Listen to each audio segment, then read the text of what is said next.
Hello, everybody. Thanks for tuning in to this Local 43's first webcast, and we've chosen to do it over the Work Schedule Committee and the findings that the Work Schedule Committee has come up with.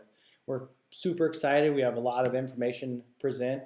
We've had about 20 questions that the members have brought forward, so we're going to go over those questions. And we're also going to go over briefly the packet of information that should be posted on your union website, as well as the union board at the stations, and has been sent to you through text and email a couple weeks ago. And then we'll also finish up with the rest of the process, how this is going to look. Appreciate Isaac McLennan for putting this all together and being the director and producer. And Todd Thawley is here with me, and he's part of the committee. Good. The Work Schedule Committee is comprised of your president, Alan Ferschweiler, myself, Todd, Cody Trestrel, Kyle McLowry, Sarah Merrick, and Jesse Hoig. And they weren't able to be here today, so we're it. It's important that we start off with what are the goals of the committee. We've had multiple meetings up to this time. It's taken us about 4 to 5 months to get us to where we are now. And I think one of the major goals is for us to gather the information and send it out to the membership, and also create a survey that truly reflects the wants of the membership. Do you think that's accurate, Todd?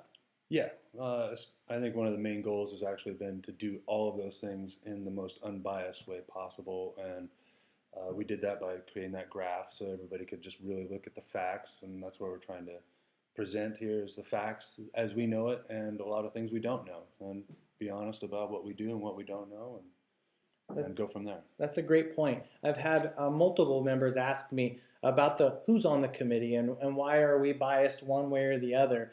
And one thing I can honestly, truthfully say is this committee is made up of everybody that has different goals for our next work schedule. Some people don't want to change. Some people want 4896. Some people want a new schedule and they don't care what it is. So I feel confident that we've had input on every question, on every word that's come out by everybody on the committee. So let's get some questions going. Will the work schedule be bargained in this negotiation cycle?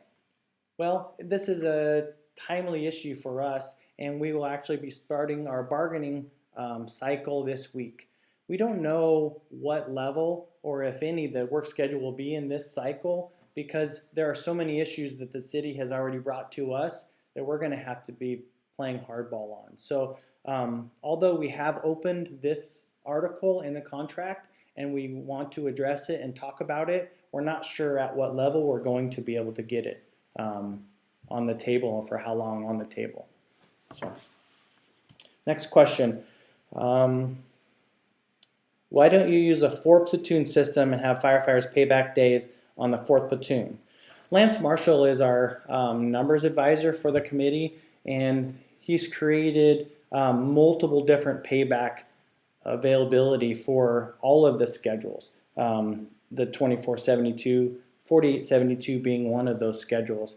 It just creates a lot of extra complications by having Kelly relief.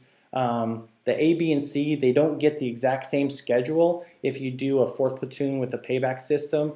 And the number of hours, they don't compute on an ongoing cycle. So that's one of the reasons why we've left the 2470, 4872, 3 platoon instead of 4.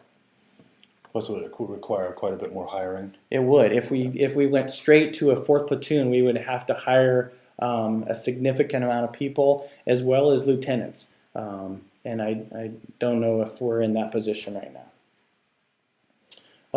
Todd, you want to take the next one? Number 4. Why did the committee decide on these 2 other schedules besides ours? Well, here it says obviously the 4896 had to be an option because we had interest from the membership over the course of several years. The 2472, 4872, I guess that's what we're calling it, right? Mm-hmm. Is kind of developed out of I think some people on the committee that think it's a good option. It certainly is a schedule change. You get more time off, consecutive days off, and the membership thinks it's as well as the other schedule options. The long-term strategy too is always, I think, to reduce our work week, and the 24/72, 48/72 certainly would have that option as well. Mm-hmm. And I think one of the reasons why we had that as a third choice, the first choice being the schedule we're on, the second choice being 48/96, and the third choice being the 24/72, 48/72, is it brings different benefits as well as different negatives to the table. And it gives the opportunity for everybody to see pros and cons of Sure. each one. So then we're not putting on the table variations that are so close and tough to choose from. They're actually significant differences. So significant differences, and we can still kind of keep the same amount of people on. Mm-hmm. It's but that's about all I got to say about that. Really. Yeah, no, I think that's a good point there, Todd. Thank you. Will there be a trial period of any kind? This is tough, and I'm going to address this multiple times in multiple questions. Whatever the membership wants and whatever we deemed as the information that we bring forward, at the end of the day, it's something that we don't have control of. We're going to bring to the table some type of trial period, whether it be stations or district. All of those details are unknown. And I don't have the answer if we will have a bureau-wide trial period or not. And so I think those are the questions that are going to have to be answered in the future through negotiations and bargaining. And I also, we have to be very careful about what's best for the membership as a whole. Well, and the other component to that too is that we really need to figure out which schedule people are most interested in. Great point. Or if they're interested in a change at all. And if they're not, then there won't be any trial period. And we need to figure out if there is a movement towards a schedule change, then is it 48/96 or 24/72? And that's really where we need to drill it down to, is figure out which one we're going for and then pursue whatever avenues we're going to take. We understand that with the last survey, there was some issues and some thoughts from our membership. Maybe it was biased, or maybe we had hidden agendas in those questions. Truthfully, there was no hidden agendas. We thought the questions were as straightforward as possible, and we thought we were really going to extract the information from the membership that would lead us and guide us down the correct path, whatever path that was going to be. That wasn't the case. We had a lot of members upset that we didn't put a survey out that was appropriate. So what we've done is we had our last meeting, and it was about an hour and a half and only covered the survey in that meeting. We think we have 2 different sample surveys. We've sent it out to a test group. All the test group has come back positive. Mm-hmm. No negative, no confusing statements about the surveys. At our next meeting this next week, we will get those sample results back and then determine if that's the survey we're going to send out to the membership. It's going to be it's much simplified compared to the last one, and really I hope drills us down to what the question really is. Are we interested in a schedule change? And if so, which one?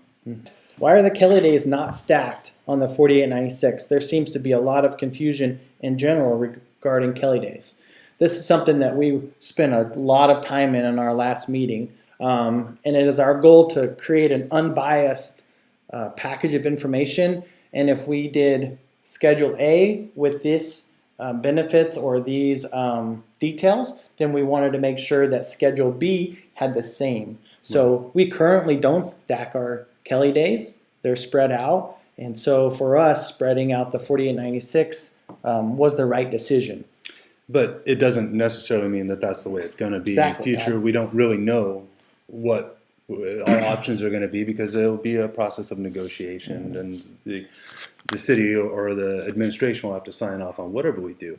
But a lot of bureaus out there that do the 4896 do stack their Kelly days so they get a longer period of time off consecutive.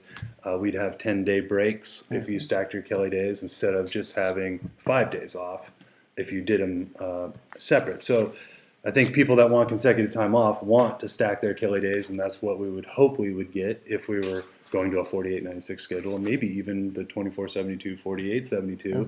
I'm sure there's going to be some people that would want the 1 day off and 7 days off, or the 2 days off and the consecutive time off there. So those answers will come later once we figure out what we're going to do and how we're going to do it. But is that a fair assessment? And I agree. I mean, until we figure out which cake we're going to bake, we don't know what the icing is going to look like. So for me, that's where we are. And I definitely see the pros and cons in stacking Kelly days.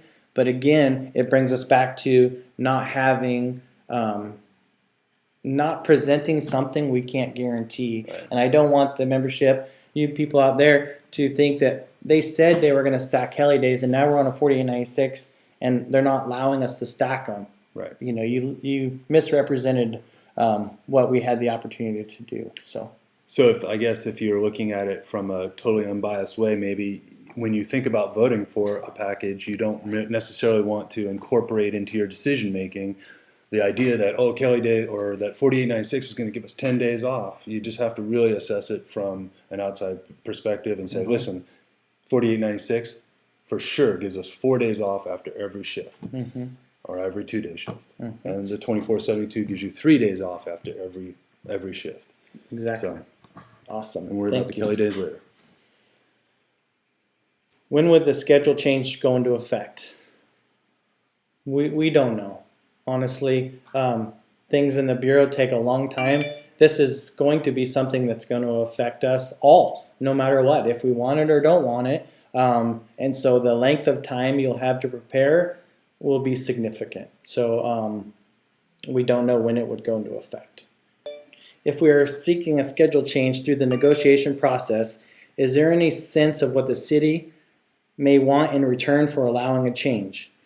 Or if so, when the city asks for something in return, is the negotiation team authorized to autonomously decide to accept or deny the offer?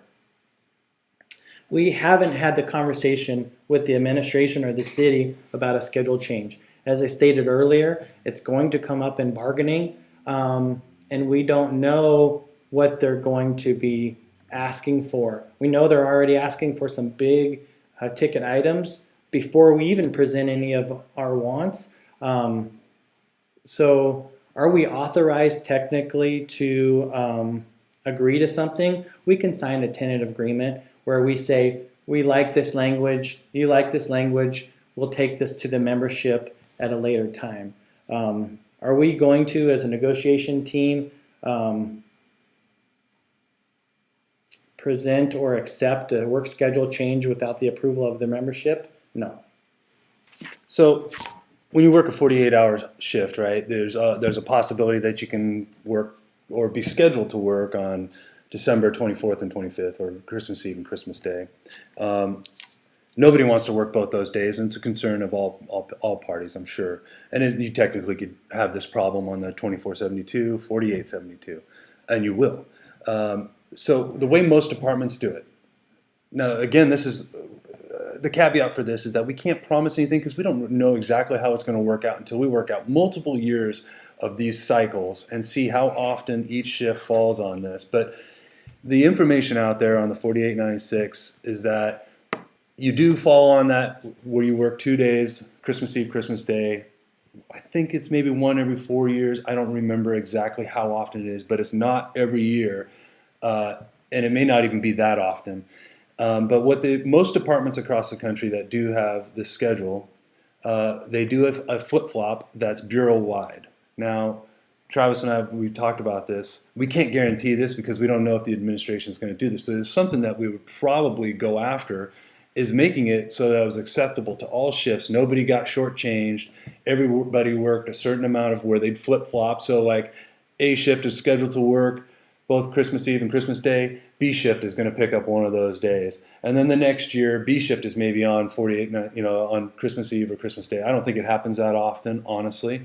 But let's say it did, then C shift would pick up one of those days. So it would just be a process of us figuring out how it would work, figuring out the math, coming up with a fair and equitable situation for all, and try to get authorization so that we don't have that problem where guys and girls have to work both those days. And honestly, some departments do it on New Year's Eve and New Year's Day as well too. So they try to alleviate, being away from the family on important holidays like that. Excellent. I have nothing to add. Okay. Everything is still on the table, and we want to do what's best for the membership. And Sure. Some of the reasons that we've done what we've done now is to not isolate one shift where they're taking the brunt of one thing. Right. So that would be definitely important for us before we ever went down the road of Kelly days. Schedule does not show Kelly relief schedule. Still a 4 Kelly day cycle per shift, or how much time off for Kelly relief members? We haven't developed the full schedule for Kelly reliefs yet. We know that it would have pretty close to the same attributes, but until we figure out hours worked, which we'll address in this negotiation cycle, and then which schedule, if any, will we develop the schedule for the Kelly relief track. Makes sense. Are all the options cost neutral for the city? How will this affect bargaining? That's one that came in. Right now, nothing is cost neutral. If we implement a new schedule change, there's going to be SAP changes. There's going to be adjustments made to training. There's always going to be some associated cost. But as anything we do, everything carries a cost. Those are short-term costs. So all short-term costs. Right. And then, in theory, once you make the change, it's cost neutral. At least for 4896, I'm assuming 2472 is as well. So. And then part of the other question was, it talks about overtime. Right now, if we just don't negotiate any new hours and we move to a new schedule change, the cost will be very minimal. We'll be working the same amount of hours per week, so the overtime and sick leave usage and all of that should be relatively the same. Meaning our ability to use it, or its availability for members to pick up overtime? The cost of the city. Cost of the city. It might fluctuate in the beginning because some studies have shown these other schedules reduce sick leave and vacation usage, which I believe that to be true. So in the beginning, I think there will be some adjustments financially, but in the long term, it will be the same. Everybody will have the same vacation, and right. It'll get used the because same. Ultimately your vacation will build up and you'll have to use it. Exactly. Whether you, right. This is the next question for me. It's very tough. And it's been one of my goals in the beginning is to not have people negatively affected. But one thing that I've learned is no matter what we do, is going to be negatively affected, whether it be VEBA or work schedule or Kelly days, or going from a 40-hour to shift work is going to be negatively affected. So the question is, members in current custody agreements, who's paying for their custody agreement? Current agreements are in place on a current work cycle. Changes mean legal fees.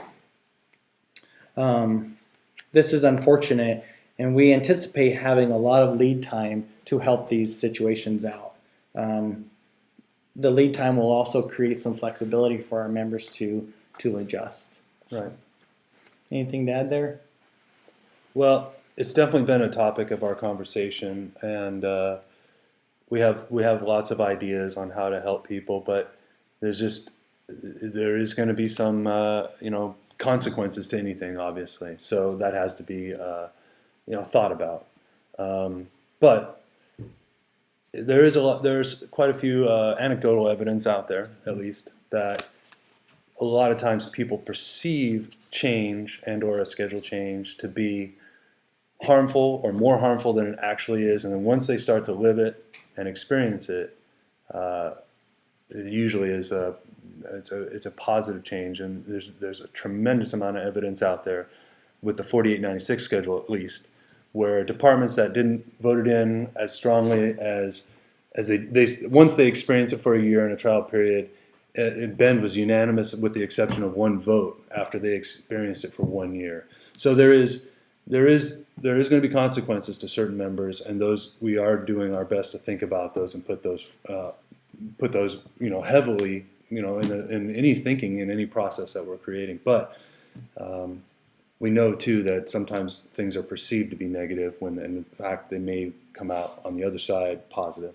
I think one good example of that, Todd, is if you look at the 4896, you have those 4 days off where some of those 4 days you had to pay for daycare, Sure. and now you don't. So I think that there's going to be some positives and negatives, but that would be one example where maybe there would be some savings for you while Sure. your wife or husband is at work. You have the opportunity to save some money as well. So, next question. What is the point of any schedule change? Is it for health and safety or more time off? Or down the road, more Kelly days or less work hours per week? What is the moving principle for this change? Why all of a sudden, Todd?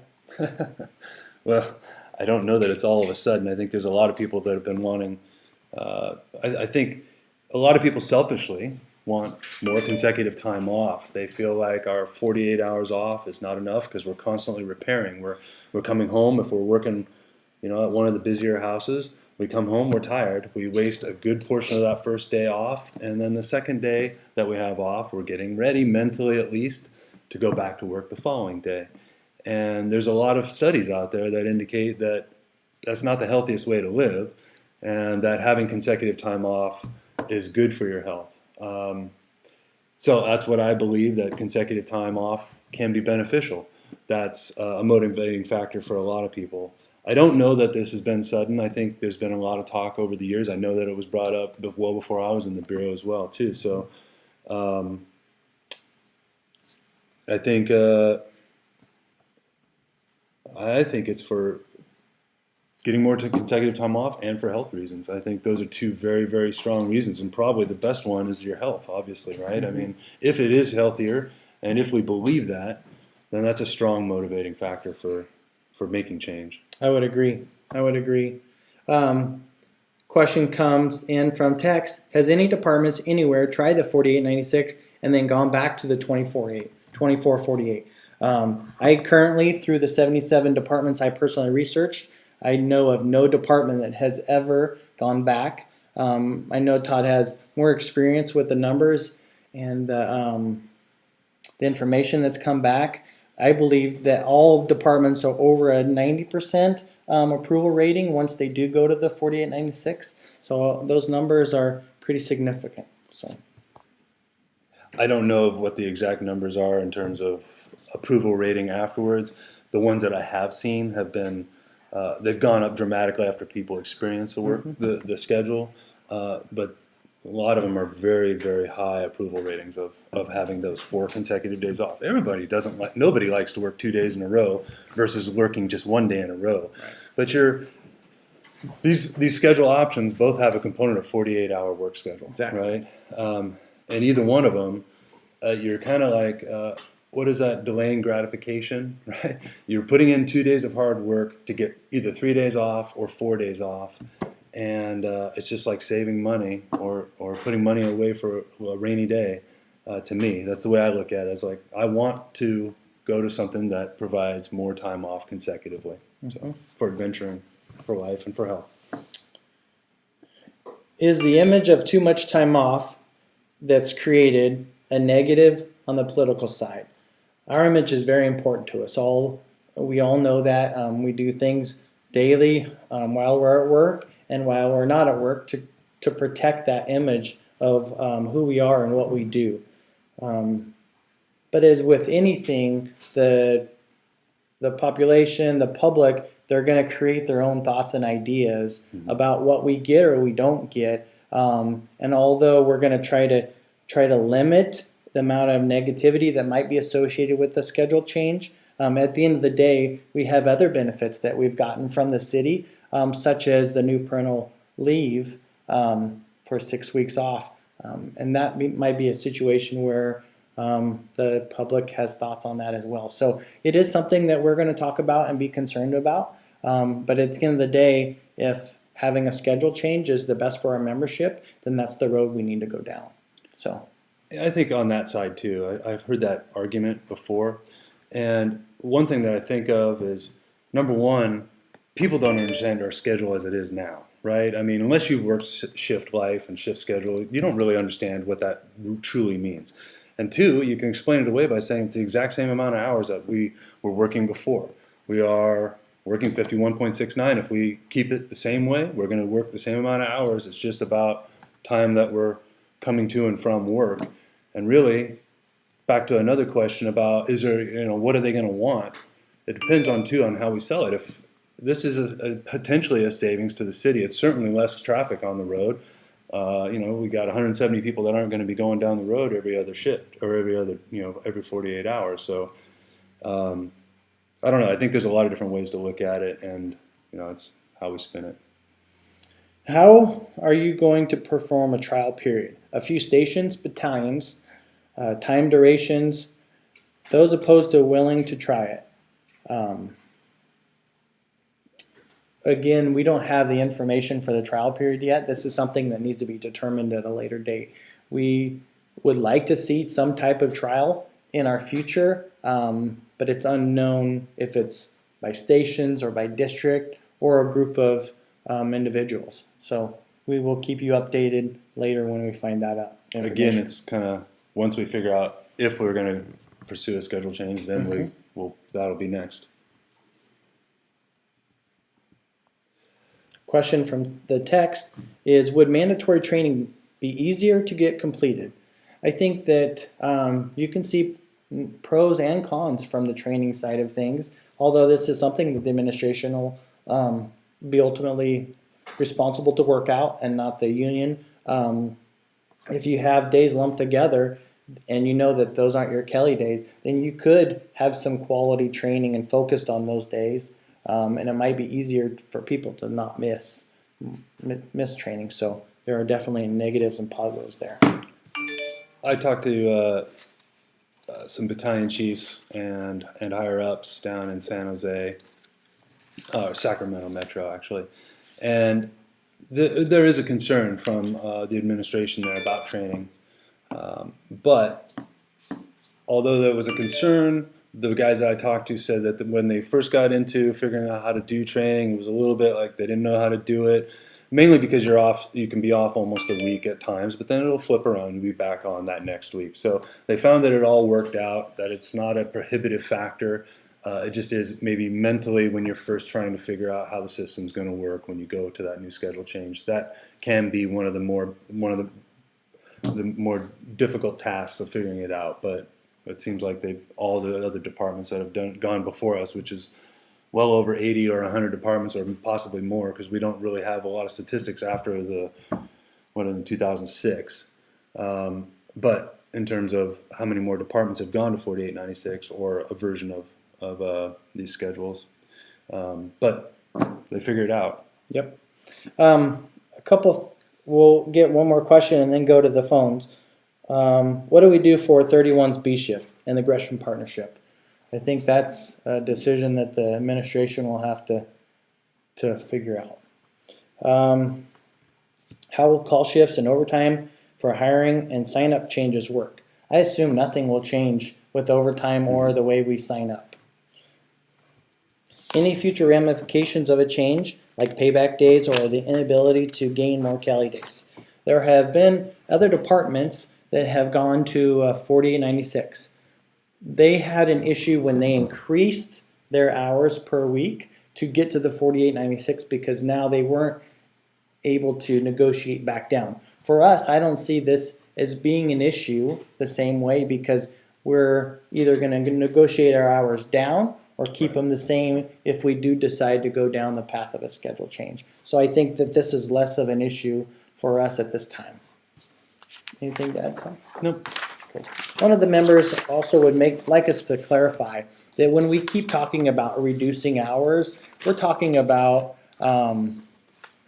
more Kelly days. More Kelly days, but we're also talking about consecutive time off, not more time off. And we want to clarify that when we're talking about the 4896 or the 2472, 4872, we're working the exact same hours per week on all three schedules as presented, but it's the consecutive time off changes from every schedule. So what you're saying is that you want to make a definition or a delineation between the discussion of reducing our work week, yes, and the schedule changes providing more consecutive time off. One of the members said that we were not very clear on when we keep saying more time off, we're not saying consecutive time off. So I just wanted to clarify. Because we're working the exact same amount of hours. The exact same amount of hours per week. On either schedule. The last one's a tough one for me. So we'll just jump right into it. What vote decision result would change if this passed? A majority, 2/3 vote of the membership, or just 51%? And this has been, aside from the survey, this has probably been the most hot topic that we've had to get through. We as a work schedule committee, and I say a committee, this is what we've deemed, but it hasn't gone through the executive board, and it has not gone through the membership yet, that all of our past practice is 51%. That's a simple majority. And we see this issue, the work schedule, going down that same path. But I'm not going to say confirmation that that's the way it's going to be, because there are multiple steps that has to get through to be addressed.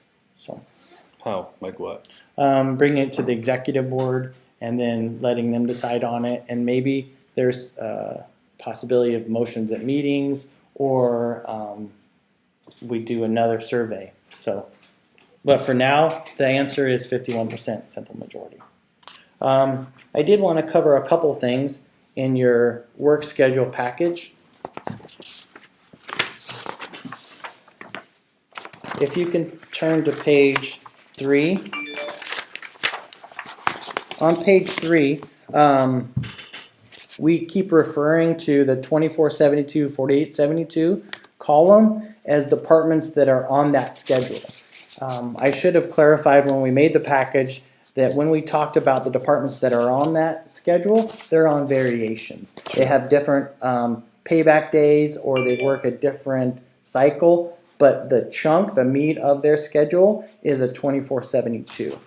Also on that same page, there are some resources out there, and I know I've had a couple members ask, where do I learn about sleep cycle deprivation and other resources about sleep, and we've put those in the boxes below, so you can check those links out.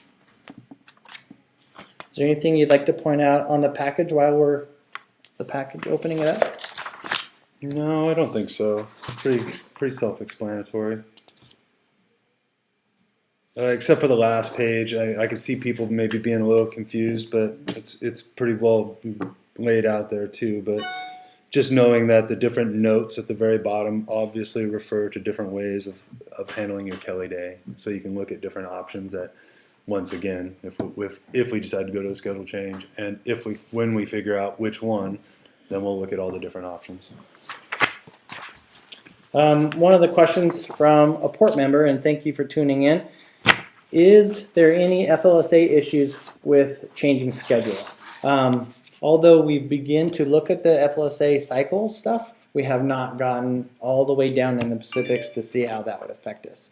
I think this is a process that we need to get one step at a time. And like Todd referred to earlier, is do we want a schedule change? And if so, which schedule? And then once we identify those two questions, then we can really get into the weeds and help the city find the best way to get through this. That's all the questions we have through text. Is there anything else you'd like to add before we close? Nope. All right. So what do we go from here? It looks like the work schedule committee is going to meet again on the 7th. And at that time, we're going to go over the results from the sample survey, make sure that we can pick it apart enough to, our goal is to make sure every member has the opportunity to get all of their wants out. And so we've put some fail safes in there to be able to come back and get the information from everybody. We'll go through that. We'll decide if that's the schedule survey we want to get out. And then within a couple days, we will get that survey out. We'll also do station copies as well in case you don't have access to the internet or to a phone. But we'd appreciate it if you did it electronically. It's much easier to tabulate the results. So, All right. if no other questions, we'll be signing off. Here, I'm going to say something. Oh. Real quick. President First, Tyler. I just wanted to say just a couple things. And one, thanks for the committee for doing the due diligence of this work. I know this has been an issue that's been important to our membership for a long time. And so what we want to do is actually address the issue and address the membership and what they want. Specifically for Travis, I think he has put his heart and soul into this committee, and the amount of hours that he's done for this committee has been over the top. So I appreciate that very, very much. And lastly, for those that are tuning in, actually over exceeded our expectation. I think we have just over 80 people that are watching this webcast. And so for Isaac and for the communication committee, as we continue to try and reach out to our membership and provide information and communication, these are the new type of technologies that we'll try and do to be able to do it. So again, thanks for tuning in today. Appreciate all those that are out there, and we'll continue to try and communicate in this fashion as we can. Have a great day. Stay safe.